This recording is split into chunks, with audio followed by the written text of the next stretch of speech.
Today, we tell about Edgar Allan Poe, a 19th century American writer. His stories and poems were some of the most frightening and strange ever written.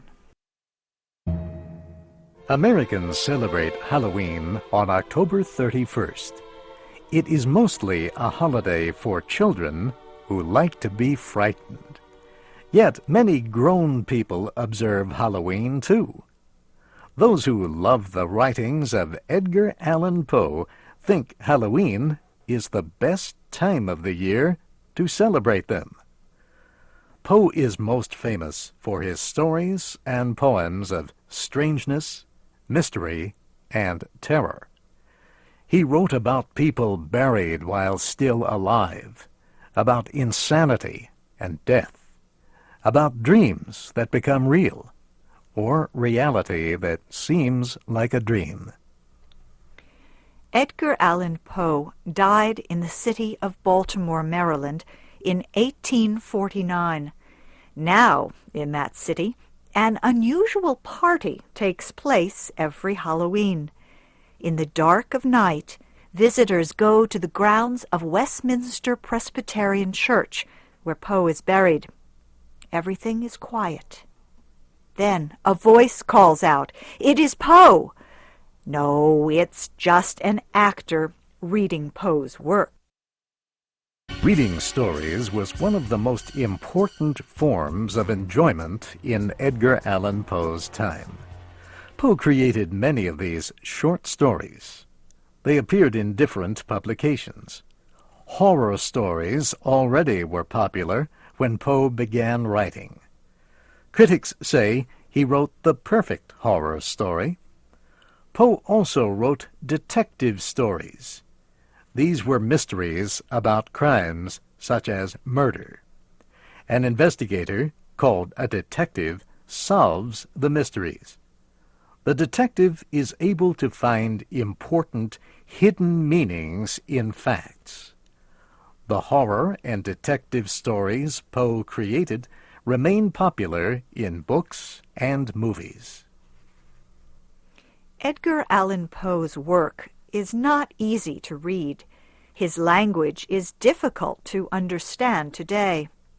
And most of his writing describes very unpleasant situations and events.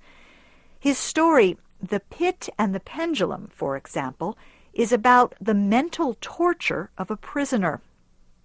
Each time the prisoner saves himself from death, a new and more horrible form of death threatens him.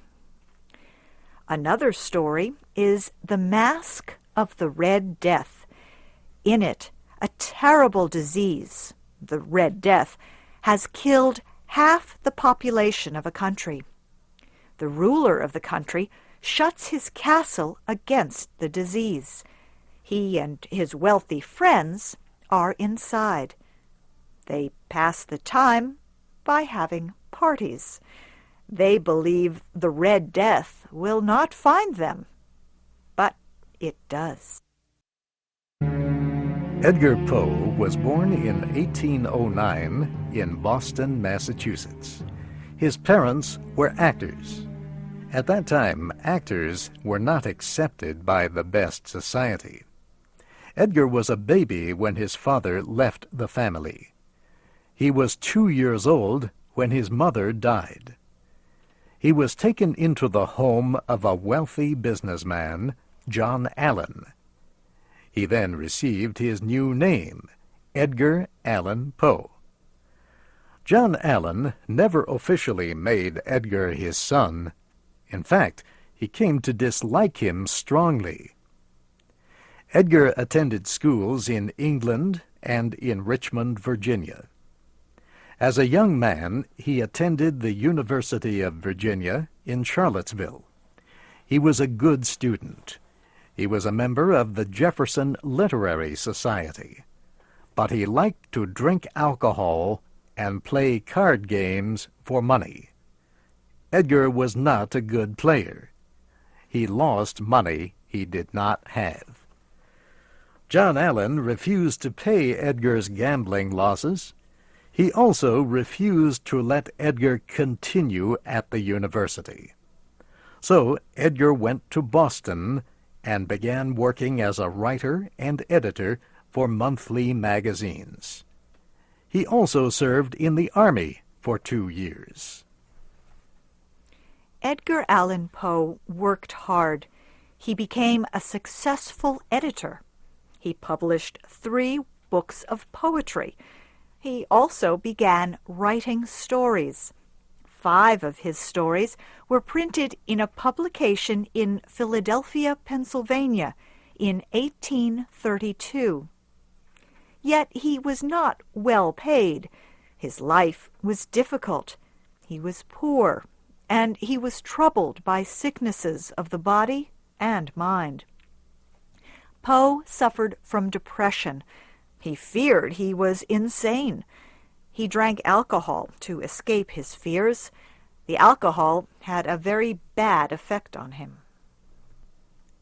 In 1835, Poe began editing the Southern Literary Messenger in Richmond, Virginia.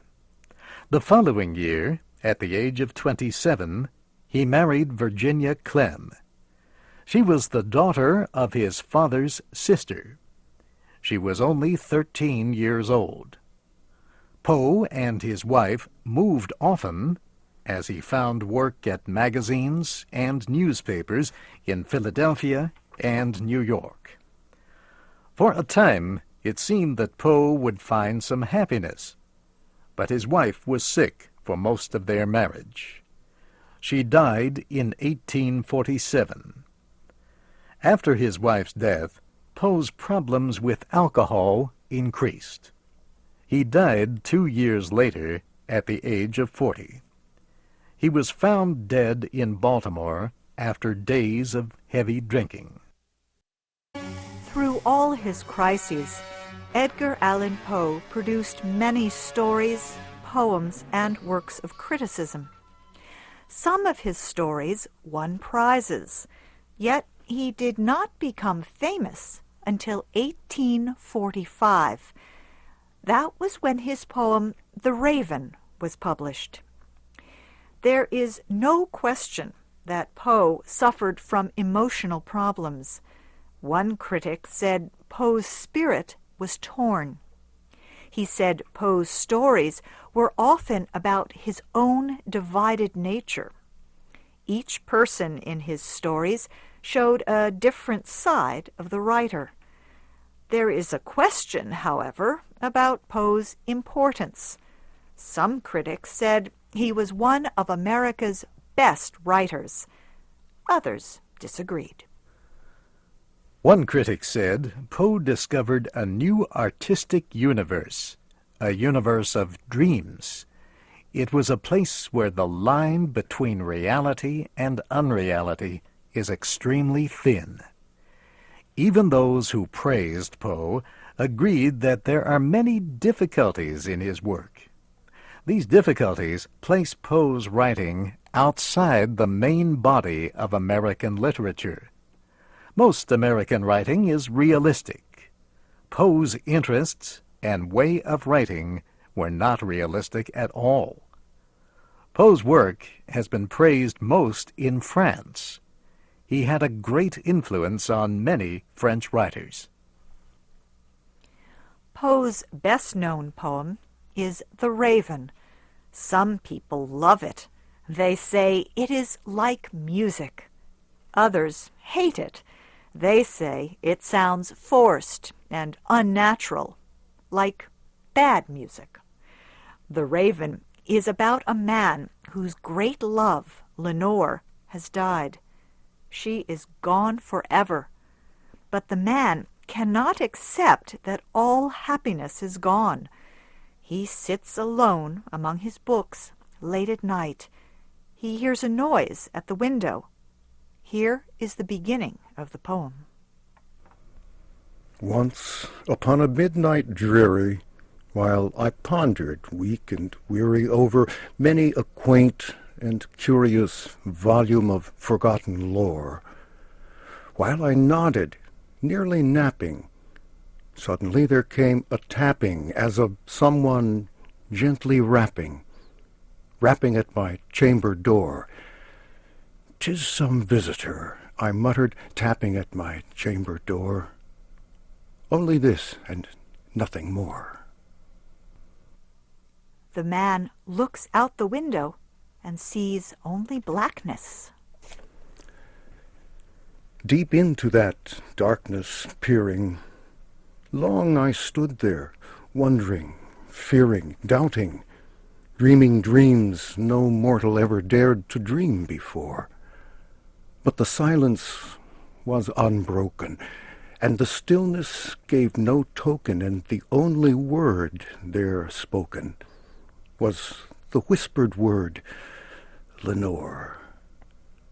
This I whispered, and an echo murmured back the word, "Lenore." Merely this, and nothing more. But there is something at the window. It is a large black bird, a raven. It comes into the room like the spirit of death and hopelessness.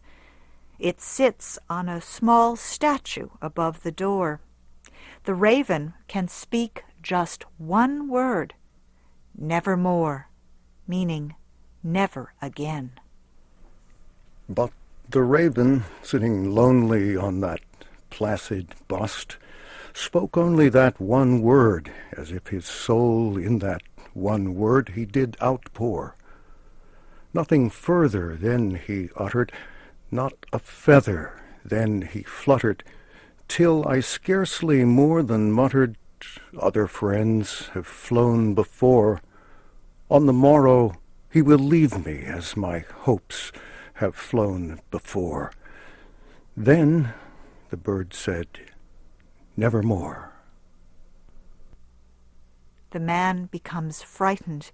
He does not know if the raven is just a bird or an evil spirit. We know the raven will never leave the man's room.